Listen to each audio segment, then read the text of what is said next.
Kant a dit, Kant yaravuze ngo derrière inyuma l'irrationalité ou l'absurdité des événements, inyuma y'ibiturenze cyangwa ibyo tudasobanukiwe, absurdité, dans le sens de dire des choses qui apparemment on ne saisit pas le sens. Pourquoi ces événements arrivent? ibitumvikana ni kuvuga ibintu bitubaho ariko ntitubyumve. Il y a un but caché. Hari intego ihishe muri byo. Il y a une finalité. Hari indunduro yabyo. L'histoire a un sens. Amateka afite ubusobanuro. L'histoire a un devenir. Amateka hari icyo atujyana kuba cyo. L'histoire a une finalité. Amateka afite indunduro yayo. Vous comprenez? Murabyumva? C'est Kant. Uwo ni uwitwa Kant. Le deuxième qui a pensé l'histoire, Wa kabiri watekereje ku mateka c'est Hegel. yitwaga Hegel. Tous deux sont des philosophes allemands, Bose n'abafilozofe b'Abadage. presque de la même époque, mais Kant a été un peu avant Hegel. Ni nk'aho babaye mu gihe kimwe, keretse ko Kant yabayeho 18e siècle. mbere gato ya Hegel. Alors, Ikinyejana cya 18. Kant a influencé Hegel. Rero Kant yagize ingaruka ku mitekerereze ya Hegel. Alors Hegel a dit, Rero Hegel yaravuze ngo par rapport au sujet sur la philosophie de l'histoire, ku bijyanye na filozofi y'amateka, il a dit, yaravuze ngo dans tous les événements ou les faits historiques, ngo muri buri bikorwa cyangwa se buri bintu byose biba mu mateka, il y a une raison qui dirige les choses. hari impamvu iyobora ibintu. Une raison, c'est pas dans le sens de... Raison, ça veut dire il y a une conscience. Il y a une conscience qui préside au cours de l'histoire. Ni ukuvuga ngo hari ikintu kiyobora umurongo w'amateka. Écoutez, c'est intéressant hein, la pensée de Hegel. Mubyumve neza igitekerezo cya Hegel kirakomeye. Il a dit, Yaravuze kandi ngo les hommes abantu qui sont acteurs dans les faits historiques, abantu baba mu bikorwa runaka by'amateka, ils pensent être maîtres des faits historiques, batekereza ko ari bo bagenga ibyo bikorwa, mais au fond, ariko mu by'ukuri ils se retrouvent piégés par une conscience qui les dépasse. bisanga baguye mu mutego w'igitekerezo kibarenze. Et il a appelé cela la ruse de la raison. Ibyo rero yabyise amayeri y'igitekerezo kirenze. Il y a une pensée qui dirige les faits historiques, Ni ukuvuga ngo hari igitekerezo kiyobora amateka cyangwa ibikorwa biba mu mateka, qui fait faire aux hommes ce qu'ils font, gituma abantu bakora ibyo bakora, en sachant où ils conduisent les choses. kizi neza aho kiyobora ibintu. Mais les hommes ne sont pas conscients. Ariko abantu ntibabimenya ko Ils croient que ce sont eux les acteurs de l'histoire. bibwira ko ari bo bayoboye amateka, Mais au fond, ils sont piégés par cette raison supérieure. ariko mu by'ukuri baba baguye mu mutego bw'icyo gitekerezo kiruta ibindi byose. Et que lorsque l'histoire, au final de son déploiement, Noneho ku ndunduro iyo amateka ashyizwe ku mugaragaro, les hommes comprendront qu'ils n'étaient que des instruments. abantu bazasobanukirwa ko babaye ibikoresho gusa, Ce n'est pas eux qui dirigeaient l'histoire. ntabwo ari bo bari bayoboye amateka. Il y a une raison supérieure. Hari igitekerezo gisumba ibindi. Acclamons le Seigneur. Reka dukomere amashyi umwami. Vous avez compris? Mwabyumvise? Ça c'est qui? Uwo ninde? Hegel. Hegel. Alléluia. Haleluya. Amen. Amen. Je vais vous dire une chose. Ngiye kubabwira ikintu kimwe. Que ce soit Saint Augustin, Yaba Saint Augustin, 5e siècle après Jésus. ikinyejana cya gatanu nyuma ya Yesu. Amen. Amen. Que ce soit Hegel, Yaba Hegel, Kant, yaba Kant, tous les trois. bose uko ari batatu, À part que Saint Augustin était entièrement au service de l'œuvre de Dieu, uretse ko Saint Augustin we yakoraga umurimo w'Imana, parce qu'il était évêque d'Hippone, une ville de l'Algérie. yari umusenyeri w'umujyi witwa Nippon muri Algeria, umushumba, yari umushumba. Mais Hegel, Ariko Hegel, quoique grand philosophe allemand, nubwo yari umufilozofe ukomeye qui a w'umudage, influencé l'Europe et le monde entier, wayoboye mu bitekerezo uburayi ndetse n'isi yose, il avait un background chrétien. yari afite nawe mu mateka ye ubukristo. Kant we, En tant que grand philosophe nubwo yari umufilozofe ukomeye qui a influencé le monde, wayoboye isi mu mitekerereze, et que beaucoup de philosophes se réclament de Kant, ou du néo-kantisme. kandi abafilozofe benshi biyitirira Kant cyangwa se neokantisme. Ça veut dire Kant number 2. Ni ukuvuga ngo biyitirira Kant cyangwa se imitekerereze ye. Il fut un temps où Hegel, avec les progrès scientifiques, beaucoup de gens en Europe, notamment en Allemagne, ont commencé à douter un peu du sens que Hegel a donné à l'histoire. Hamwe n'iterambere mu bya siyanse benshi Ce qu'on batangiye appelle le positivisme gushidikanya ou l'empirisme. ku busobanuro Hegel yahaye amateka, nibyo Alors- bita positivisme. Alors, ils ont voulu rejeter en bloc la philosophie de l'histoire. Noneho bashaka kujugunya rwose filozofi y'amateka. Et puis, il est arrivé d'autres faits historiques Noneho haba ibindi bintu byabaye mu mateka, et ils ont compris que non. noneho basobanukirwa ngo hoya. Alors, ils sont revenus à Kant.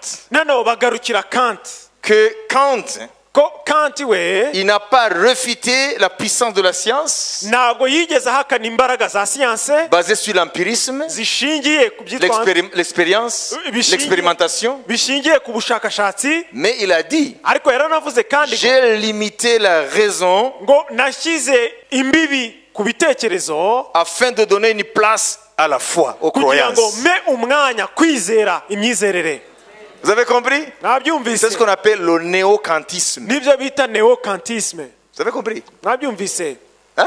C'est le retour à Kant. Ni ukuvuga ngo bagarukiye Kant nanone. Hegel a un passé chrétien Hegel we mu mateka ye yabaye mu mateka ya gikristo, et Kant a un passé piétiste. Les piétistes ou le piétisme, c'est une branche du luthérianisme.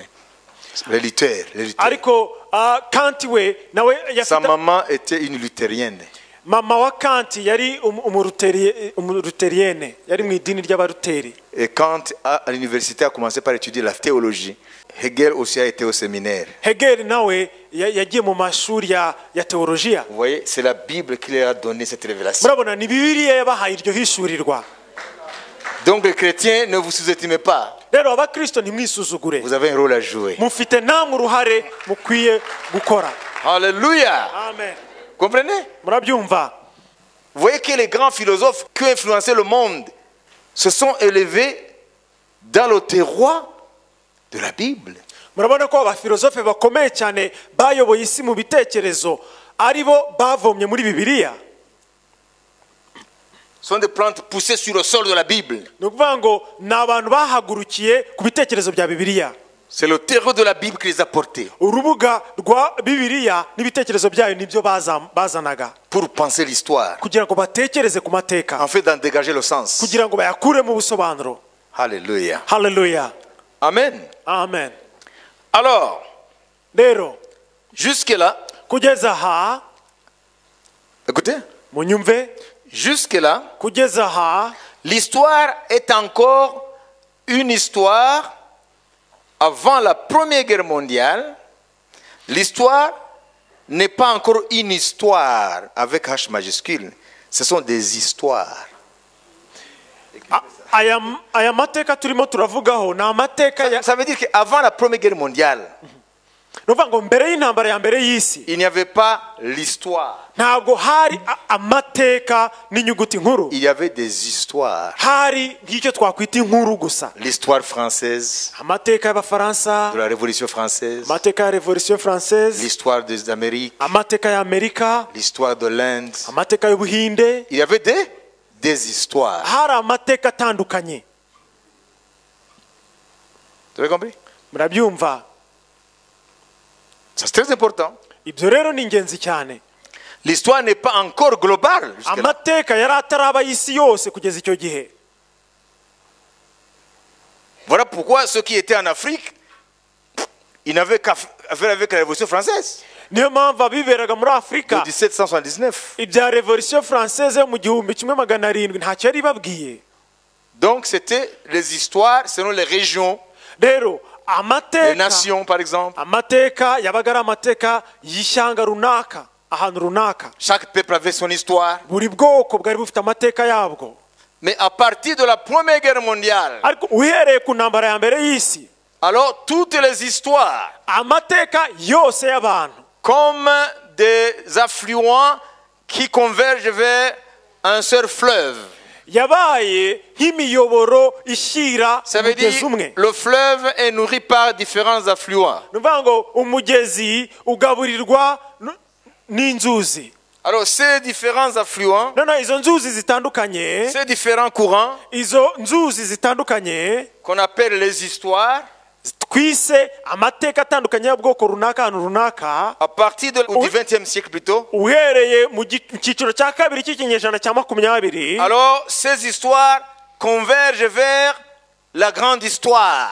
ayo mateka ameze nk'inzuzi atandukanye yose yabaye yinjiye mu mugezi umwe twise Il y amateka. a plus d'un demi-siècle, hashize igice cy'ikinyejana, plus d'un demi-siècle, igice cy'ikinyejana kirenga, où les histoires font place à l'histoire. ya mateka atandukanye y'amashyanga yinjiye mu mateka rusange y'isi. Voilà pourquoi maintenant le fait du coronavirus n'est pas un fait chinois.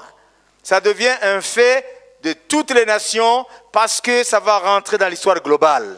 niyo mpamvu icyorezo cya coronavirus ntabwo kikiri icy'abashinwa gusa, ahubwo cyinjiye mu mateka rusange y'isi.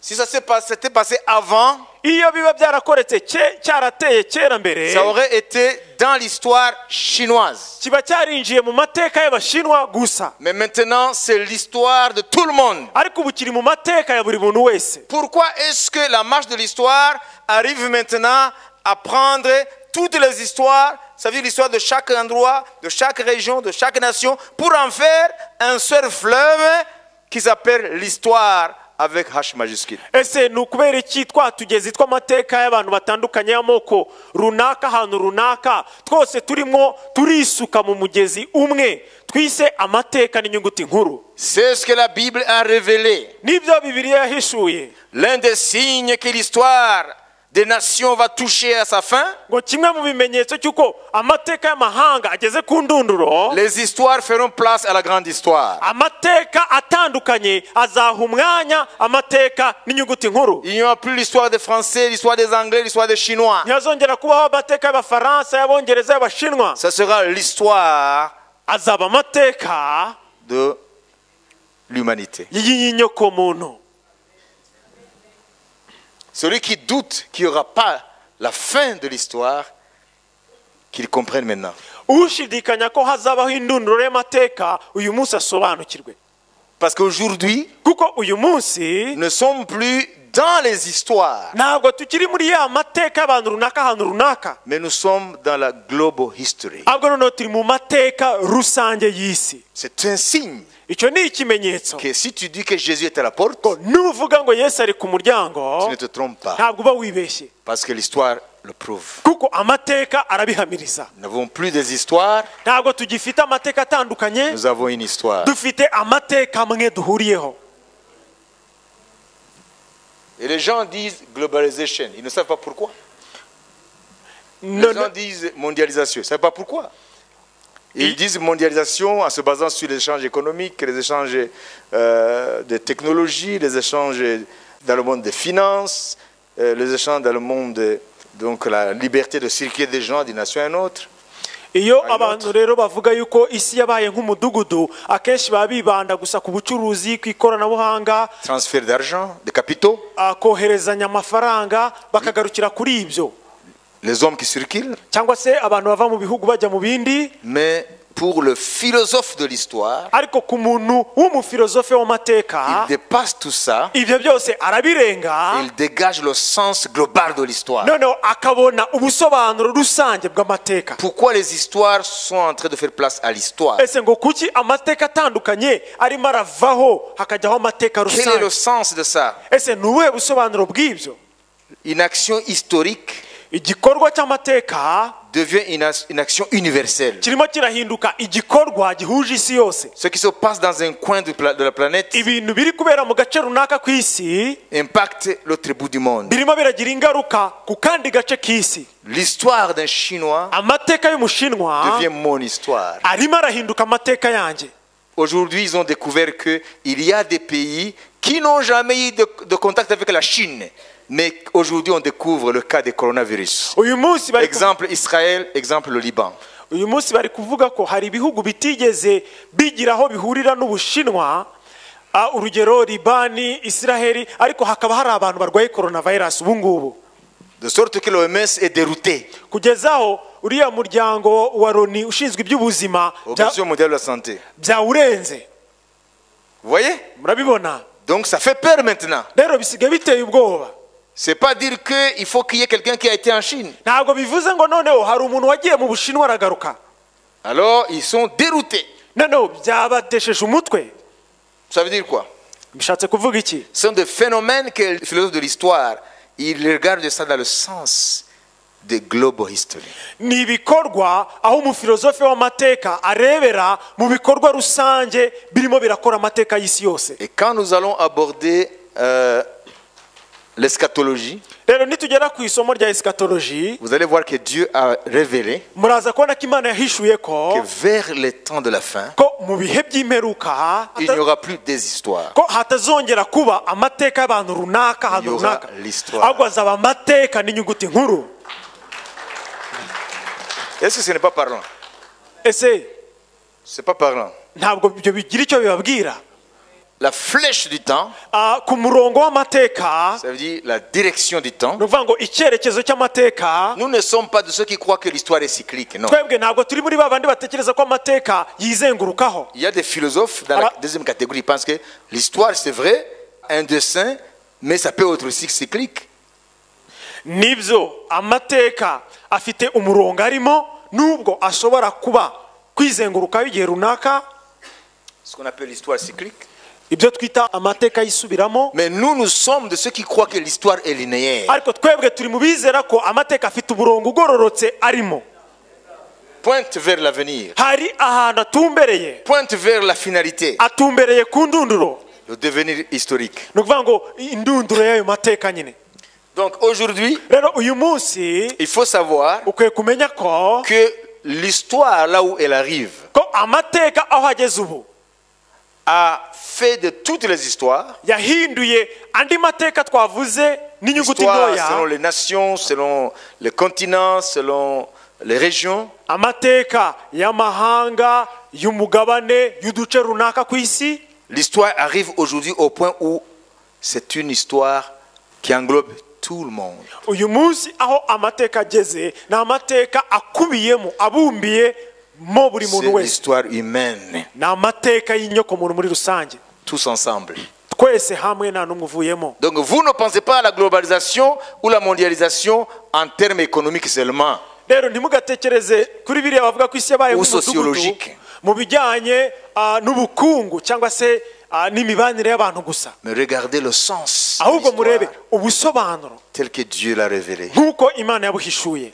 Ça veut dire ce que nous vivons aujourd'hui, Ni ukuvuga ngo ibyo turi kubamo uyu munsi, où les barrières tombent, aho imipaka ikurwaho, où les hommes se rapprochent les uns des autres, aho abantu begerana, où une culture commune émerge, aho umuco usa umwe urimo uravuka, où une pensée unique émerge, aho igitekerezo kimwe kiri kuvuka à travers la puissance de la technologie. biciye mu mbaraga z'ikoranabuhanga. Cela te dit Ibyo rero bikubwira ko que l'histoire est en train de toucher vers sa fin. amateka yegereye indunduro yayo. Donc personne ne peut échapper. Rero nta muntu wavamo. Vous comprenez? Murabyumva? Ça c'est très important. Kandi ibyo ni iby'ingenzi cyane. Et puis l'ignorer, ça ne t'épargne pas. Kandi ntabwo ushobora kuvuga ngo ndabyirengagije, Parce que ça te regarde. kuko nawe birakureba, Et il faut te positionner. kandi ukwiye gufata kugira aho uhagarara, Pour que lorsque l'histoire aura atteint le dernier déploiement, kugira ngo aho amateka azagera ku ndunduro yayo que tu ne te retrouves pas du mauvais côté de l'histoire. utazisanga ku ruhande rubi rw'ayo mateka nyine. Qui a compris? Ninde wabisobanukiwe? Il n'y a qu'un insensé qui peut croire que les choses resteront telles qu'elles sont. Les choses vont quelque part. Keretse umupfapfa niwe wakwibwira ko ibintu bizaguma uko biri. Ibintu hari aho bituganisha. Donc, dans la philosophie de l'histoire, Rero muri filozofi y'amateka je vous ai parlé de différentes écoles nababwiye ku mitekerereze itandukanye y'abafilozofe, et je viens de vous parler de l'état actuel de l'histoire. ubu noneho mbabwiye imiterere y'amateka turimo ubu ngubu. Nous sommes une génération de la grande histoire. Turi urungano rwo mu mateka n'inyuguti nkuru. Comprenez? Murabyumva? Personne ne peut plus penser dans son petit coin. Nta muntu ushobora gutekereza mu nguni ye gusa ukwe wenyine.